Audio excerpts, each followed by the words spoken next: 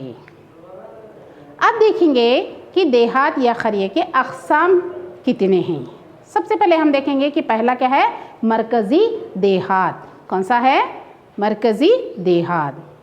اس قریے کی خصوصیت یہ ہے کہ کھیتوں اور باغات کے وسط میں گھر ہوتے ہیں، اور وہ بھی گھر کیا ہے، دیکھیے آپ تصویر میں دیکھیے یہاں پر ایک دوسرے کے بالکل بھی قریب ہوتے ہیں، اور گھروں کے اطراف کیا ہے، دیکھیے آپ یہاں پر کھیتیاں ہوتی ہیں۔ دوسری خصوصیت ہے کہ کھیتوں کے گھروں والا قریہ ہوتا ہے یہ، یعنی اس قسم کے دیہات کرناٹک کے ساحلی علاقے، جیسا کہ یہاں پر بتایا گیا ہے تصویر نقشے میں، رائچور کے آب پاشی کے علاقوں میں دکھائی دیتے ہیں۔ کسانوں کے گھروں کے اطراف مویشی خانہ ہوتا ہے، زراعت کے لیے درکار آلات ہوتے ہیں، آلات کے ذخیرے خانے، اور مویشیوں کو درکار گھاس کی پگڈنڈیاں بھی ہوتی ہیں۔ پھیلے ہوئے گروہوں کے کنبوں کا قریہ، یہ ہے تیسری خصوصیت۔ اس طرح کے قریے کرناٹک کے پتھریلے علاقے اور ملناڈ کے اضلاع میں ہیں۔ یہاں پر گھر ایک جگہ نہیں ہوتے، بلکہ 4 گھر کیا ہے، ڈھلانوں میں ہوتے ہیں، اور 4 نشیبی علاقوں میں ہوتے ہیں، اور 4 گھر ٹیلے پر ہوتے ہیں۔ تو اس طرح گھروں کے گروہ کو ہی دیہات کہا جاتا ہے نا بچوں؟ دیکھیے اب چوتھا ہے دیہی معاشرے کی خصوصیات، اور یہ دیہی معاشرہ کیا ہے، ساخت میں بالکل چھوٹا ہوتا ہے۔ آپ غور سے سنیے، کیونکہ شہری معاشرہ اس کے بالکل برخلاف ہوتا ہے۔ تو آپ یہاں پر دیکھیں گے کہ دیہی معاشرہ کیا ہوتا ہے، ساخت میں بالکل چھوٹا ہوتا ہے۔ میکس ویبر کے مطابق ہندوستان کے لاتعداد لوگ قریوں میں بستے ہیں۔ 2011 کی مردم شماری کے مطابق ہندوستان کے 68% لوگ دیہات میں بستے ہیں، اور دیہات عام طور سے چھوٹی ساخت کا ہوتا ہے، اور آبادی کا حجم بھی گھٹا ہی ہوتا ہے۔ دیہی سماج میں براہ راست ابتدائی تعلقات ہوتے ہیں۔ اس کا مطلب یہ ہے کہ یہ ایک شخص دوسرے شخص کے درمیان بالکل ہی کلوز یعنی قریب ہوتا ہے، اور ان کے بیچ دوستی، پیار، محبت، بھائی چارگی اور راست تعلقات ہوتے ہیں، لیکن ایسے تعلقات شہر میں دیکھنا مشکل ہے۔ دوسرا ہے زراعت اور زراعت پر منحصر زندگی۔ دیہی زندگی بہت آسان ہوتی ہے۔ زراعت دیہاتوں کا پیشہ ہوتا ہے۔ زراعت فطرت پر منحصر ہوتی ہے، یعنی قدرت پر منحصر ہوتی ہے۔ دیہی علاقوں میں 59% مرد اور 75% خواتین اپنی زندگی کے لیے زراعت پر منحصر ہوتے ہیں۔ 2011 کی مردم شماری کے مطابق 144 ملین مزدور ہیں۔ بتائیے بچوں، ہمارے ہندوستان میں کتنے مزدور ہیں؟ 144 ملین مزدور ہیں۔ ہندوستان کی بارش کو موسم کے ساتھ جوا بازی کہا جاتا ہے، اسی وجہ سے زندگی مشکل ہو چکی ہے۔ جو اس طرح سے کیوں کہا جاتا ہے؟ کیونکہ ہمارے ہندوستان میں بارش ہوتی ہے تو اتنی زیادہ ہوتی ہے کہ وہ پوری فصل جو ہے جس کی وجہ سے بہہ کر چلی جاتی ہے، اگر بارش نہیں ہوئی تو بالکل نہیں ہوتی، جس کی وجہ سے بھی فصل سوکھ جاتی ہے۔ اسی وجہ سے کیا ہے، زندگی مشکل ہو چکی ہے۔ معاشرہ زندگی، دیہات کے معاشرے عام طور سے قدرت پر بے حد عقیدت رکھنے والے ہوتے ہیں۔ بارش کے لیے سب ایک ساتھ مل کر پوجا پاٹ اور عبادت کرتے ہیں۔ عام طور سے یہ لوگ جو ہے بھائی چارگی سے زندگی گزارتے ہیں۔ دراصل دیہات کی ترقی ہی اصل ترقی ہے۔ یہ بات کس نے کہا بچوں؟ شاید آپ کو یاد ہوگا کہ یہ بات بابائے قوم مہاتما گاندھی جی نے کہا کہ دراصل دیہات کی ترقی ہی اصل ترقی ہے، کیونکہ دیہات ترقی کریں گے تو ہمارا دیش، ہمارا ملک بھی جو ہے ترقی کرے گا۔ تو وہ تمام بنیادی سہولیات دیہات کو بھی فراہم ہونی چاہیے تاکہ دیہات ترقی کر سکیں۔ ٹھیک ہے بچوں؟ چلیے اب چوتھی خصوصیت ہے جمہوری طرز عمل۔ ہندوستان کے دیہی علاقے آج کل جمہوریت کی طرف بڑھ رہے ہیں۔ آپ یہاں پر تصویر میں دیکھیے کہ کس طرح سب لوگ بیٹھ کر جو ہے یعنی کس طرح مسئلے کو حل کیا جا رہا ہے۔ تو دیہات کے چند سرگرمیوں میں عام طور سے تمام طبقے کے لوگ جو ہے شامل ہوتے ہیں، جیسا کہ یہاں پر دکھایا گیا ہے۔ گرام پنچایت میں تمام طبقے کے لوگوں کی شمولیت اس کا ثبوت ہے، یعنی گرام پنچایت ہمارے ملک کے جمہوری نظام کا ایک حصہ ہے۔ چوتھا ہے شہری معاشرہ یعنی اربن کمیونٹی۔ شہری معاشرہ بھی اتنا ہی قدیم ہے جتنی انسانی تاریخ ہے۔ جیسا کہ آپ یہاں پر یہ دیکھ رہے ہیں شہر کتنا قریب ہے، دھیرے اسی طرح سے انسانی تاریخ بھی جو ہے قدیم ہے۔ زمانے کے تبدیلی کے ساتھ ساتھ انسانی زندگی میں رونما ہونے والی تخلیق شہروں کی ساخت تشکیل پاتی ہے، یعنی انسانی زندگی میں رونما ہونے والی تخلیقی تبدیلیوں سے ہی شہر کی ساخت تشکیل ہوتی ہے۔ جیسا کہ یہاں پر دکھایا گیا ہے تصویر میں شہر ہے، ہڑپا اور موہنجودڑو کے عروج سے لے کر آج تک کیا ہے شہروں کو وسیع پیمانے پر تشکیل ہوتی جا رہی ہے۔ یہ شہر پنجاب میں سن 1920 عیسوی میں جو ہے کھدوائی کے دوران جو ہے یہ ہڑپا کا شہر کیا ہے دریافت ہوا ہے۔ صنعتی انقلاب کے بعد شہروں کی ساخت میں اہم تبدیلیاں نظر آتی ہیں۔ صنعتی انقلاب کی سرگرمیاں شہروں کے عروج اور ان کی ترقی میں ایک اہم رول ادا کرتی ہیں۔ اس وقت لاتعداد لوگوں نے دیہاتوں کو ترک کر کے شہروں کی طرف نقل مکانی کرتے ہیں۔ چھوٹے چھوٹے شہر عظیم شہروں میں تبدیل ہوتے ہیں۔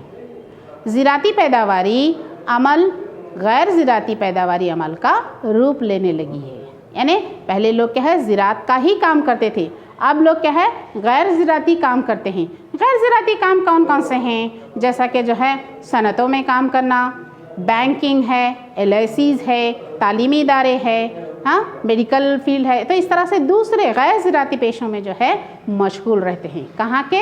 شہر کے لوگ۔ اس کے برخلاف زراعت کے کیا ہے، دیہات میں کیا ہے زراعت ہی ان کا اہم پیشہ ہوتا ہے۔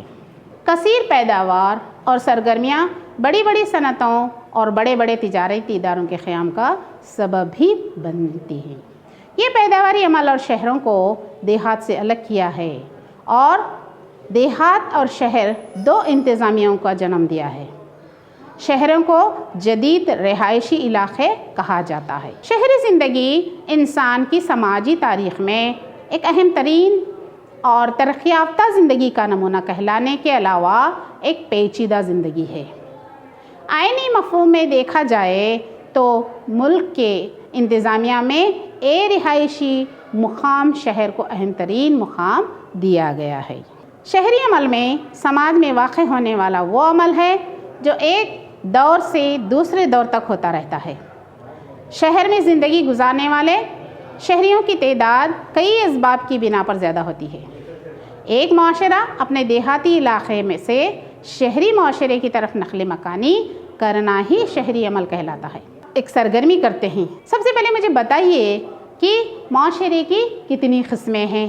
معاشرے کی 4 قسمیں ہیں۔ کون کون سے ہیں؟ خانہ بدوش معاشرہ، قبائلی معاشرہ اور دیہی معاشرہ اور شہری معاشرہ۔ چلیے دوسرا سوال ہے، غذا اور پانی کی تلاش میں ایک جگہ سے دوسری جگہ جانے والے کو کیا کہا جاتا ہے؟ کیا کہا آپ نے؟ بالکل ٹھیک کہا، خانہ بدوش معاشرہ کہا جاتا ہے۔ اسی طرح سے تیسرا سوال ہے آپ کے لیے، قبائلی معاشرے کی قسمیں کون کون سی ہیں؟ یاد ہے آپ کو؟ ابھی آپ نے سنا، وہ ہے 3۔ کون کون سے؟ کاکیشن، منگولین اور نیگرو۔ لیجیے چوتھا سوال ہے آپ کے لیے، 5000 سے بھی کم آبادی والے علاقے کو کیا کہا جاتا ہے؟ کیا کہا آپ نے؟ دیہی معاشرہ۔ بالکل ٹھیک کہا بچوں۔ اب 5واں سوال ہے آپ کے لیے، شہروں میں کون سی سرگرمیاں ہوتی ہیں؟ جواب ہے صنعتی سرگرمیاں۔ چلیے بچوں، اب ہوم ورک لے لیجئے، اور وہ ہے دیہاتی معاشرے کی خصوصیات کیا ہیں، دوسرا ہے شہری معاشرے کی وضاحت کیجیے۔ شکریہ ادا کرتی ہوں، تھینک یو۔